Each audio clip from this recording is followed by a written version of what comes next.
Hello friends, welcome to Shah Samiel.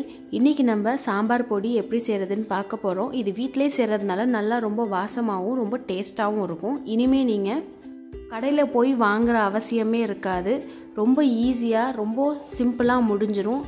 நான் பல்காவும் பண்றது எப்படின்னு டிஸ்கிரிப்ஷன் கீழ கொடுத்திருக்கேன். செக் பண்ணிக்கங்க. ஷா சமையலுக்கு சப்ஸ்கிரைப் செய்யலைன்னா ரெட் கலர் சப்ஸ்கிரைப் பட்டனை ப்ரெஸ் பண்ணிடுங்க. பக்கத்தில் இருக்கிற பெல் ஐக்கானையும் ப்ரெஸ் பண்ணிடுங்க. உடனுக்குடன் எங்கள் அப்டேட்ஸ் எல்லாம் உங்களுக்கு கிடச்சிரும். இந்த ரெசிபி பிடிச்சிருந்துச்சுன்னா லைக் கொடுத்துருங்க. சாம்பார் பொடி செய்கிறதுக்கு ஒரு கடாயை ஸ்டவ்வில் மிதமான சூட்டில் வச்சுக்கோங்க.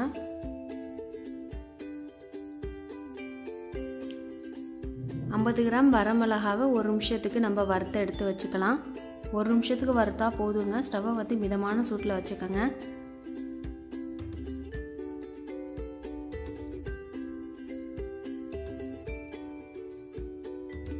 இப்போது தனியாக எடுத்து ஒரு பவுலில் ட்ரான்ஸ்ஃபர் பண்ணிடுங்க. இதே மாதிரி நம்ம எல்லாத்தையும் வறுத்து தனியாக எடுத்து வச்சுக்கலாம். இதே பவுலில்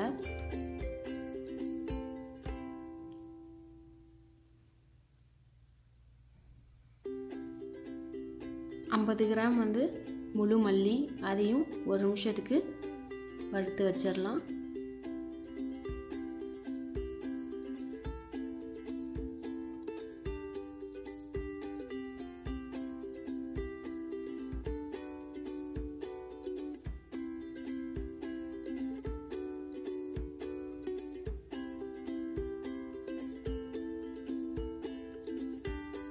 ஒரு டேபிள் ஸ்பூன் கடலைப்பருப்பு,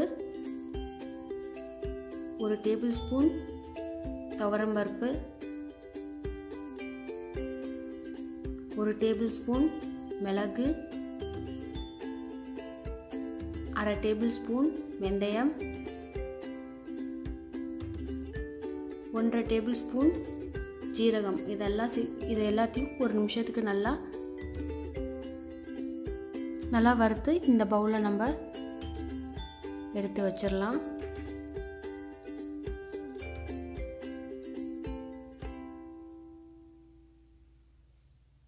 நாலு ஸ்டிக் அளவு கருவேப்பிலை, 1 டேபிள் ஸ்பூன் அளவு பெருங்காயமும் சேர்த்து நல்லா லைட்டாக ரோஸ்ட் பண்ணி அதையும் எடுத்து அந்த பவுலில் போட்டுடலாம். ஸ்டவ் ஆஃப் பண்ணிடுங்க. ஏன்னா பெருங்காயம் சேர்த்தா சீக்கிரம் தீஞ்சிரும். அதுக்காக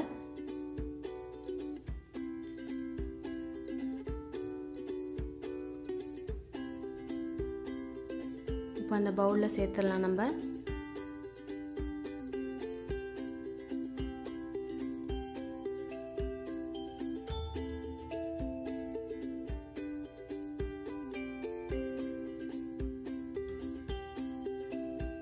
கடைசியாக மஞ்சத்தூள் 1 டேபிள் ஸ்பூன் அளவு சேர்த்து இதையெல்லாம் ஆறுனதுக்கப்புறம் நம்ம மிக்சியில் போட்டு பொடி பண்ணிடலாங்க.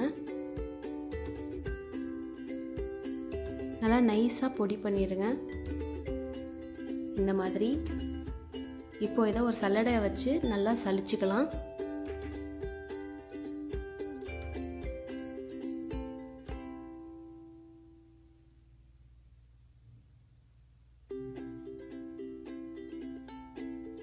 நல்லா சலிச்சாச்சு. இது ஏர்டைட் கண்டெய்னரில் போட்டு வச்சுருங்க.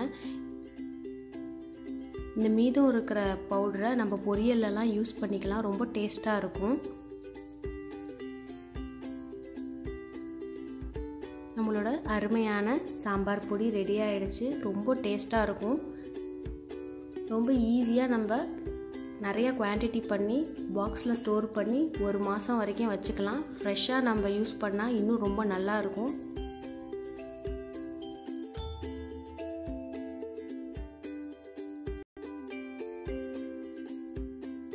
ருசியான சாம்பார் பொடி ரெடி ஆயிடுச்சு. கண்டிப்பாக நீங்கள் வீட்டில் ட்ரை பண்ணி பார்த்துட்டு உங்கள் ஃபீட்பேக்கை கமெண்டில் தெரியப்படுத்துங்க. உங்களுக்கு பிடிச்சிருந்துச்சுன்னா லைக் பண்ணுங்கள், ஷேர் பண்ணுங்கள். மறக்காமல் ஷா சமையலுக்கு சப்ஸ்கிரைப் பண்ணிடுங்க. தேங்க்யூ ஃபார் வாட்சிங்.